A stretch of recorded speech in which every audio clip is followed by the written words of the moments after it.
way. He was the coffee boy. I mean, you might have called him a foreign policy analyst, but in fact, you know, if he was going to wear a wire, all we know now is whether he prefers a caramel macchiato over a regular American coffee in conversations with his barista. He had nothing to do with the campaign. The White House says the president didn't know Papadopoulos and may have only met him once at this national security meeting in March of 2016, but the president did know the name.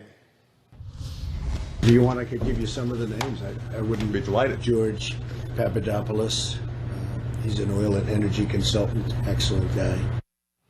Excellent guy. Let's tick through the timeline of what we know about George Papadopoulos as part of the campaign and the Russia investigation. In March of last year, Papadopoulos joined the Trump campaign as a special foreign policy advisor. That same month, Papadopoulos first met with a so-called professor in Italy who's promising dirt on Hillary Clinton's emails. Over the next 2 months, he made contact with Russians, cultivated those contacts, and informed Trump campaign officials, including then campaign chairman Paul Manafort, about his efforts. Fast forward to post-election, and the Russia investigation is in full swing under the direction of then FBI Director James Comey. It was at this time in January that Papadopoulos was interviewed first by the FBI and made his false statements about those Russian contacts. The next month, another interview and a promise of cooperation, and he deactivates his Facebook account the next day. In July,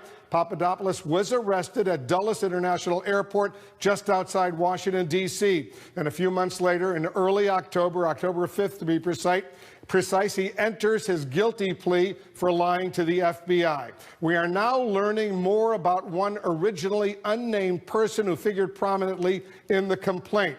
He's known as the Professor.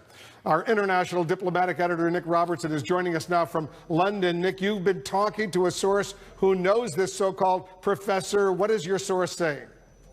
Well, this source has known the professor for 3 or 4 years now. He describes him as a lecturer, a professor in diplomacy at a London academy. He believes his name is Joseph Mifsud.